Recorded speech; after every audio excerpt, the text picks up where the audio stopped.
Bismillahirrahmanirrahim. Dear viewers, in this video we are going to learn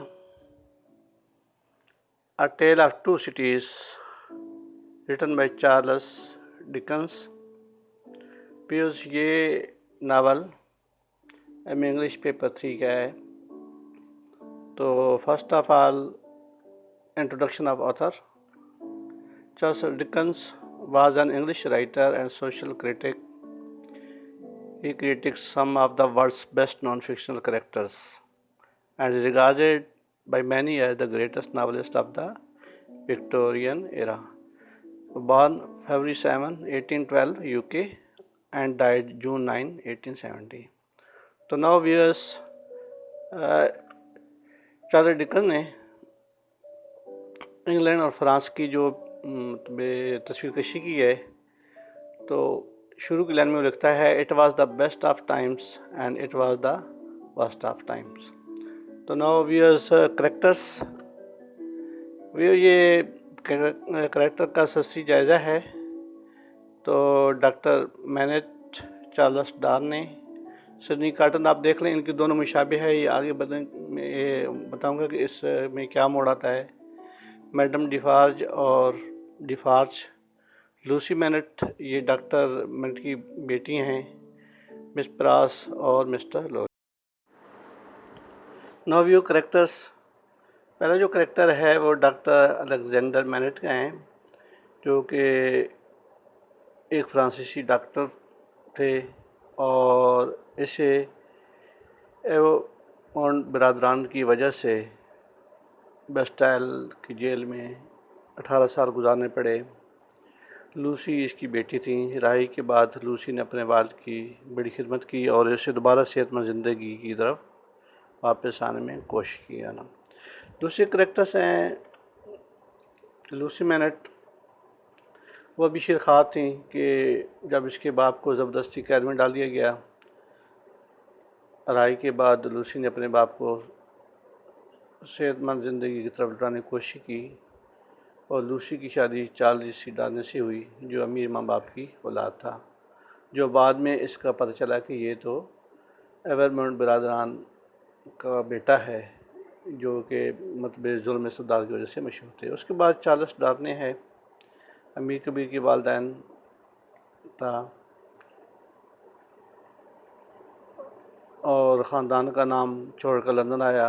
امیروں کے اپنے مزاروں کے ساتھ جبرانہ اور رویے کے خلاف تھا، اس لیے انہوں نے سب کچھ چھوڑ دیا.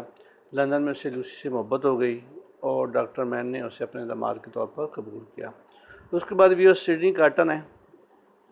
یہ دونوں چارلس ڈار اور یہ ڈارنے ہم شکل تھے. یہ بھی لوسی محبت کرتے ہیں، لیکن چونکہ لوسی نے چارلس ڈارنے کو پسند کیا، اس وجہ سے انہیں چھوڑ دیا. لیکن اس کے باوجود بھی یہ آخر دم تک محبت کرتے رہے. اور سمری میں یہ پڑھیں گے کہ اس نے اس محبت کا یہ بدلہ ایسے دیا کہ اپنی جان قربان کر دی تھی چارلس ڈارنے کی طرح. اس کے بعد جاروس لوری ہیں جی. یہ سٹی بینک کے ملازم ہیں. لوسی کے ساتھ جا کر ڈاکٹر مینٹ کو واپس بلایا اور مینٹ خاندان کا باقاعدہ دوست بن گیا. مسٹر اسٹرائیور ہیں. یہ ایک بیرسٹر تھا جس نے چارلس کے وکیل کا ایک مقدمہ لڑا. مس پروز ہیں، جو کہ لوسی کی گریزی ملازمت تھیں اور لوسی نامحبت تھی، اگرچہ کم بولتی تھیں لیکن. اور یہ وہی ناول کے آخر میں مس پروز ہیں جو مسٹر ڈیفارج سے جا کے جھڑپ کرتی ہیں اور گولی چلتی ہے اور مسٹر ڈیفارج مر جاتی ہیں. اس کے بعد جرمی کرنچر ہیں، جو باہر بینک کے بیٹھا تھا اور لوگوں برا بلا کہتا تھا بیوی کو. اور اس کے بعد ارنسٹ ڈیفارج ہیں. یہ ڈاکٹر الیگزینڈر مینٹ کے پہلے ملازم تھے، بعد میں انہوں نے شراب کی دکان کھولی تھی اور آخر میں یہی تھے جنہوں نے ڈاکٹر مینٹ کو جیل سے لایا تھا. اور مدام ڈیفارج ہیں جو ڈیفارج کی بیوی ہیں. اور اس کے بعد ویوز ناؤ وہ مقامات جہاں پر یہ جو دیے گئے ہیں ناول میں. سب سے پہلے یہ ناول ہے ٹیل آف ٹو سٹیز، یعنی دو شہروں کی کہانی. تو اس میں مراد لندن اور پیرس ہیں، اور کہانی کا کچھ سیکشن لندن میں ہوا ہے اور کچھ پیرس میں۔ اور ڈوور ہے ناول میں جب آئے گا تو یہ انگلینڈ کے مشرقی ساحلوں پر واقع ایک بندرگاہ ہے، اور وہ مقام ہے جہاں مسٹر لوری جا کر لوسی سے ملتے ہیں اور ڈاکٹر مینٹ کو واپس لاتے ہیں۔ اس کے بعد ٹلسن بینک کا ذکر بار بار آئے گا، تو یہ وہ لندن میں ٹیمپل بار کے قریب بتایا جاتا ہے، جس کی ایک شاخ پیرس میں بھی موجود ہے۔ اس کے بعد ویورز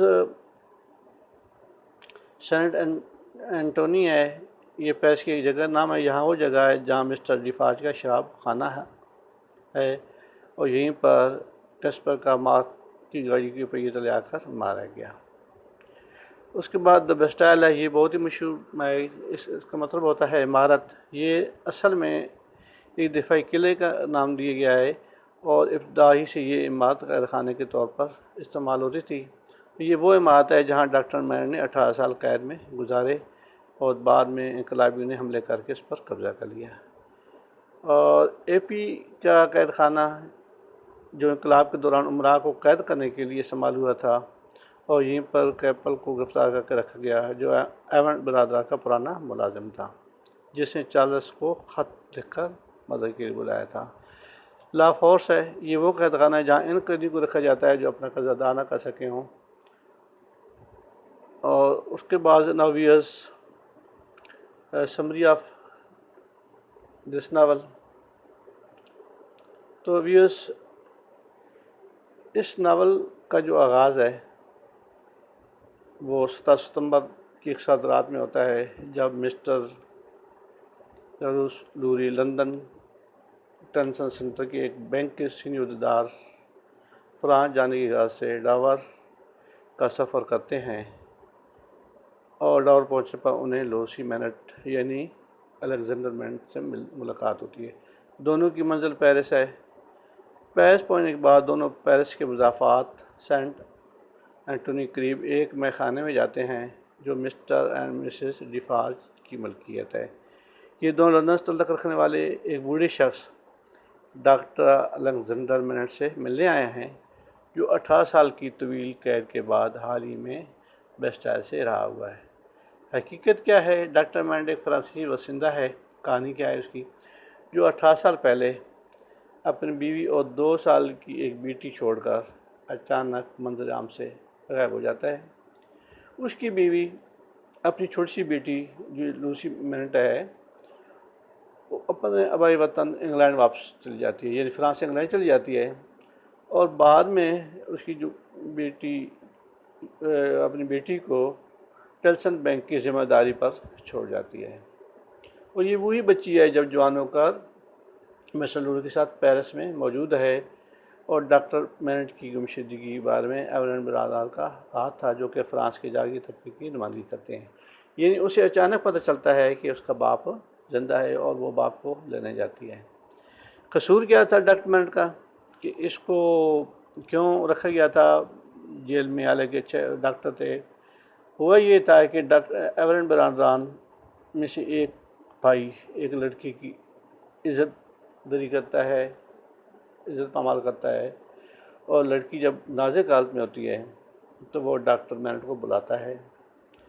اس بدنصیب لڑکی کا بھائی اپنی عزت کو ایورمنٹ جیسے لوگوں سے بچانے کے لیے لڑتا ہے، زخمی ہو جاتا ہے، اور ایک ہفتے کے بعد مر جاتا ہے، اور وہ لڑکی بھی زخموں کی تاب نہ لاتی ہوئی مر جاتی ہے۔ ابھی ڈاکٹر مینٹ کے ساتھ کیا ہوتا ہے؟ پیرس پہنچنے پر ظاہر بات ہے ڈاکٹر اسے دکھ ہوتا ہے کہ یہ لڑکی کے ساتھ زیادتی کی، اس کا بھائی مر گیا، تو وہ ساری چیزیں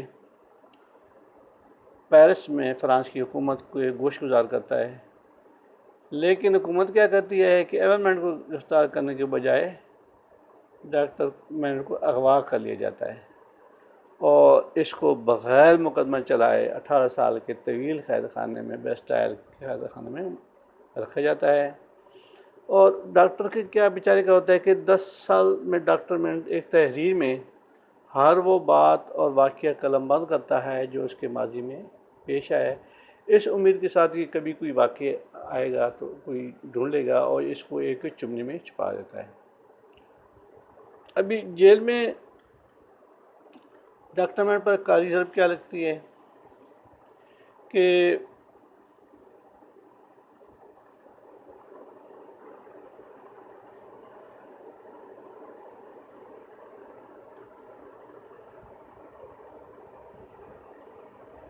جب وہ ابھی اس کو کیا کرتی ہے کہ جی وہ اپنا ذہنی توازن کھو بیٹھتا ہے اور حقیقت سے باخبر ہو جاتا ہے کہ وہ ڈاکٹر تھا اور وہ جوتے بنانے شروع کر دیتا ہے، ان کی ریپیئر کرتا ہے۔ اور جب اس کی روایی غیر متوقع طور پر عمل میں آتی ہے تو پیرس کے جو میخانے پر ڈاکٹر مینٹ سے ملتے ہیں ڈیفارج اور چلے جاتے ہیں، اور ڈاکٹر مینٹ کی بیٹی لوسی اور مسٹر ڈاکٹر مینٹ کو لے کر لندن کی طرف چلے جاتے ہیں۔ ابھی 5 سال کے بعد 1775 کی بات ہے، 1780 میں ڈاکٹر مینٹ اپنی بیٹی کی توجہ سے سرفراز ہو جاتا ہے، لندن میں رہائش پذیر ہے جہاں مسٹر لوری جیسے دوست کا ساتھ ملتا ہے۔ تو ابھی سارے مل کے اس کی صحت کی بہتری کوشش کرتے ہیں اور صحت اچھی ہو جاتی ہے۔ اب یہ چارلس ڈار ہے جو اصل میں ایک فرانسیسی ہے اور دوسری سڈنی کارٹر ہے جو انگلینڈ سے تعلق ہے۔ چارلس ڈار نے دراصل ایون براڈران کا ایک بیٹا ہے، لیکن وہ فی الحال بذات خود ان تمام مسائل سے بے خبر ہے جو کہ ڈاکٹر مینٹ کو ایون برادران کی وجہ سے ماضی میں پڑتے ہیں۔ ڈاکٹر مینٹ بھی اس مرحلے پر ڈارنے کی اصل حیثیت سے واقف نہیں، یعنی وہ ڈاکٹر آ جا رہا ہے لیکن اسے پتہ نہیں ہے کہ یہ تو وہی ہے جس کی وجہ سے اس 18 سال جیل ہوئی۔ ڈارنے اور کاٹن دونوں لوسی کی محبت میں گرفتار ہوتے ہیں، شادی کی پیش کرتے ہیں، لیکن جو لوسی ہے وہ کاٹن سے شادی نہیں کرتی کیونکہ وہ شراب نوشی کرتا ہے اور باقی عوارض ہے، اور چارلس ڈارنے سے اس کی شادی ہو جاتی ہے۔ لیکن اس کے بعد ابھی کیا ہوتا ہے کہ وہ پھر بھی آتا رہتا ہے اور اس چیز سے اس کی مدد کرتا رہتا ہے۔ کچھ سال بھی جاتے ہیں، 1789 کا سال ہے اور فرانس میں بدترین حالات ہو جاتے ہیں، افراتفری کا عالم ہے۔ سینٹ اینٹونی کے جو باشندے ہیں مسٹر اور مسز ڈیفارج، یہ وہی ہیں جو کہ ڈاکٹر الیگزینڈر مینڈل کے نوکر تھے اور بعد میں شراب خانہ کھولا ہوا تھا۔ وہ بغاوت میں کھڑے ہو جاتے ہیں اور ان تمام املاک پر قبضہ کر لیتے ہیں جو حکومت کی ملکیت میں۔ 3 سال بعد سیاسی حالات میں کوئی تبدیلی نہیں آتی، فرانس مزید تباہی کی طرف گامزن ہوتا ہے، یہاں تک کہ فرانس کے بادشاہ اور ملکہ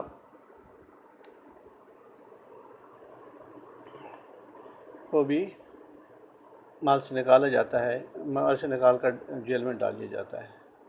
ابھی ٹیلسنس بینک مسٹر لوری کو اپنے پیرس برانچ کے معاملات سنبھالنے کے لیے فرانس بھیجتی ہے، یعنی وہی لوری جو لے کے گیا تھا ڈاکومنٹ کو۔ اتفاق سے انہی دنوں چارلس ایورمونڈی کو بھی حالات پیرس جانے پر مجبور کر دیتے ہیں اور چارلس ڈار نے لوسی اور ڈاکٹر مینٹ کو بتائے بغیر اکیلا پیرس روانہ ہو جاتا ہے۔ چارلس ڈار نے جو کہ فرانس کے جاگیر طبقے سے تعلق رکھتا ہے اور پیرس پہنچ کر باغی اسے گرفتار کر کے لافوس کی جیل میں قید کر دیتے ہیں۔ جاگیر طبقے سے تعلق رکھنا ہی اس کا ایسا مجرم ہے جو باغیوں کے نزدیک ناقابل معافی ہے، اور ڈاکٹر مینٹ اور لوسی چارلس ڈار کی گرفتاری جب پتہ چلتی ہے تو پیرس پہنچتے ہیں اور مسٹر لوری جو کہ پہلے ہی پیرس میں موجود تھا اس سے ملتے ہیں۔ ابھی انقلابی لوگ ڈاکٹر مینٹ کا بھرپور انداز میں استقبال کرتے ہیں جو کہ بیسٹائل کی جیل میں ایک طویل عرصہ گزارنے کے بعد لوگوں کے لیے ایک عزت و احترام کا شخص بن جاتا ہے۔ باغیوں کی طرف سے فرانس میں ظلم جبر کا بازار گرم ہے، بہت سے لوگوں کو مارا جا رہا ہے، اور فرانس میں اس دور کو دہشت گردی کے دور سے تعبیر کیا جاتا ہے۔ 15 ماہ کے تکلیف دہ انتظار کے بعد ڈارنے کی رہائی، ڈاکٹر مین چونکہ اس کا اصل سوکھ ہے جیل میں رہ کے آئے تو لوگ عزت کرتے ہیں، اس وجہ سے اس کو رہائی مل جاتی ہے۔ اب ڈارنے کو مسٹر اور مسز ڈیفارج اور ایک شخص جو بھی گمنام کی طرف سے مجرم ٹھہرایا جاتا ہے۔ ڈارنے ایک مرتبہ پھر عدالت کے دائرے میں کھڑا ہے جہاں مسٹر ڈیفارج کی طرف سے ایک تحریر عدالت کو دی جاتی ہے جو کہ بیسٹائل قید خانے سے مسٹر ڈیفارج کو ملتی ہے۔ یہ وہی تحریر ہے ویئر آپ دیکھ رہے ہیں جو ڈاکٹر مین نے لکھ کر چمنی چھپا دی تھی وہ ملی ہے، لیکن ان کو نہیں پتا کہ یہ اس کا کیا تعلق ہے ڈالنے سے۔ یہ خط ڈاکٹر مین کا ہی تحریر کردہ ہے، اور وہ کیا کہتے ہیں سارے لوگ یعنی پورے خاندان کو برادر سب کو ٹھہراتے ہیں مجرم، حالانکہ ڈالنے کا اس سے کوئی بھی تعلق نہیں۔ اور ابھی ساری جو جتنی ہمدردیاں ہیں وہ ڈالنے کے حق میں ہیں، اور حالانکہ انہیں سخت سے سزا دی جائے، تحریر عدالت میں بواد پڑی جاتی ہے۔ اب عدالت اور باغیوں کا ہجوم جو عدالت میں موجود تھا، دونوں کی ہمدردیاں ڈارنی کے ساتھ یکدم ختم ہو جاتی ہیں۔ یعنی پہلے ڈارنی کی ہمدردی تھیں کیونکہ وہ ڈاکٹر مینٹ کا داماد تھا، لیکن جب انہیں پتہ چلتا ہے کہ یہ تو وہی ہے، عمرا کے اولاد میں سے ہے، تو ان کی ہمدردیاں ختم ہو جاتی ہیں، اور ڈارنے کو جیل میں ڈال دیا جاتا ہے، جہاں سے 24 گھنٹے کے بعد اس کو پھانسی دینی تھی۔ لوسی اور ڈاکٹر مینٹ کے پیرس جانے کے بعد سڈنی کارٹن بھی پیرس میں آ جاتا ہے، یعنی وہ سڈنی کارٹن ہے جو کہ ہم شکل ہے ڈارنے کا۔ اور ڈاکٹر ڈارنے کی زندگی بچانے کے لیے کارٹن ایک منصوبہ بناتا ہے، ظاہر بات ہے وہ اس کی ہم شکل ہے، کیونکہ ڈارنے لوسی کا شوہر ہے جس کے ساتھ کارٹن ہمیشہ سے محبت کرتا ہے۔ یعنی کیوں دینا چاہتا ہے جان؟ کیونکہ وہ لوسی سے محبت کرتا تھا، اور وہ لوسی کی خاطر یہ کارنامہ انجام دیتا ہے۔ اپنے منصوبے کو جب کامیاب بنانے کے لیے کیا کرتا ہے، کارٹن پارسیڈ نامی جو ہم پڑھ چکے ہیں ایک شخص کا تعاون حاصل کرتا ہے، جو کہ لندن میں ایک جاسوس ہے، اور اب پیرس میں بھی وہی کام باغیوں کے ساتھ انجام دے رہا ہے، اور اس شخص کے پاس جیل کی چابیاں ہیں جہاں ڈان نے اپنی موت کا انتظار کر رہا ہے۔ پارسیڈ کی مدد سے کارٹن جیل میں ڈانے کے پاس پہنچنے میں کامیاب ہو جاتا ہے، اور وہ اپنے ساتھ ایک بے ہوش کرنے والی دوائی بھی لے جاتا ہے۔ جب کارٹن کہتا ہے کہ ڈانے کو نکلو تو وہ نہیں نکلتا، تو مجبوری کیا کرتا ہے، اس کو بے ہوشی کی دوا پلاتا ہے، اور اپنا لباس مطلب پہن لیتا ہے، اور کارٹن کو اس کا لباس پہنتا ہے، اور اس کے بعد باسٹ کو ہدایت کرتا ہے کہ وہ بے ہوش ڈارنے کو جیل سے باہر لے جائے اور اس گاڑی تک پہنچا دے جہاں مسٹر لوسی اور ڈاکٹر مینٹ اس کی انتظار کر رہے ہیں کہ جیسے آئے گا ہم چلے جائیں گے۔ کارٹن اور ڈارنے کی مشابہت اس مرحلے پر ایک اہم کردار ادا کرتی ہے۔ ڈاکٹر مینٹ اس کی آمد کے مظہر ہیں۔ کارٹن اور ڈارنے کی مشابہت کی وجہ سے ابھی اس کا منصوبہ کامیاب ہونے قریب ہے، اور کارٹن کی جیل میں موجودگی باغیوں کے فرار سے بے خبر رکھتی ہے، اور بے ہوش ڈارنے کو جیل سے باہر یہ بتا کر لایا جاتا ہے کہ ڈارنے کا دوست بھی اس جیل میں ملنے گیا تھا، لیکن اپنے دوست کی موت کی خبر سن کر برداشت نہ کر سکا اور بے ہوش ہو گیا۔ اب پہلے سے طے شدہ پروگرام اور انتظام کے مطابق مسٹر لوری اور دوسرے لوگوں کو بحفاظت پیرس سے دور اس جگہ پہنچایا جاتا ہے جہاں یہ سب لوگ انگلینڈ روانہ ہو جاتے ہیں۔ اسی دوران مسٹر ڈیفارج لوسی اور ڈاکٹر مینٹ کو دیکھنے کی غرض سے ان کے گھر میں جاتی ہے کہ وہ تو چھپی ہوئی تھے، وہ ان کے خلاف ہے کیونکہ وہ اس کے داماد ہیں، تو مسٹر ڈیفارج لوسی اور ڈاکٹر مینٹ کو بھی پھانسی کے پھندے پر دیکھنا چاہتی تھی۔ تاہم گھر میں اس کی ملاقات مسٹر پروس سے ہوتی ہے جو ان کی نوکرانی تھی، جو کہ لوسی کی دیکھ بھال کرتی رہی ہیں۔ تو مس پروز اور مسٹر ڈیفارج آپس میں لڑائی ہوتی ہے، اور اسی لڑائی کے دوران مسٹر ڈیفارج اپنی ہی نکلی گولی سے موت کے منہ میں چلی جاتی ہے۔ مس پروز اس کے فوراً بعد جیری کلچر جو کہ مسٹر لوری کے ملازم ہے کے ساتھ پیرس سے لندن کے لیے روانہ ہو جاتی ہے۔ ڈارنی کی سزا کی موت کا دن آ جاتا ہے، یعنی جو ابھی کپڑے چینج کر گیا تھا۔ کارٹن جو کہ ڈارنے کی جگہ لے چکا ہے، اس دوسری قیدیوں کے ساتھ اس جگہ اس کو لے جایا جاتا ہے جہاں تمام قیدیوں کا مقدر بن چکا ہے، اور اس جگہ پہ تمام لوگ ان میں سے کسی کو بھی شک نہیں گزرتا کہ یہ ڈارنی نہیں بلکہ یہ کوئی اور ہے۔ کارٹن موت کو سامنے پا کر بھی اس طرح پرسکون ہے جیسے موت اس کے سامنے کوئی اہمیت نہیں رکھتی۔ کارٹن جو اکثر کہا کرتا تھا، اس کے قول تھے کہ اس کی زندگی کسی کے لیے کوئی معنی نہیں، اور اپنی زندگی اس لڑکی کی محبت میں قربان کر دیتا ہے جو ہمیشہ سے اس کے دل میں ایک خاص مقام تھا رکھتی تھی۔ اور اس طرح کارٹن اپنی تمام جوانی کی زندگی مستی میں گزارنے کے بعد اب آخر میں ایک عظیم قربانی دے کر سرخرو ہو جاتا ہے۔ Now viewers, take care, look at the script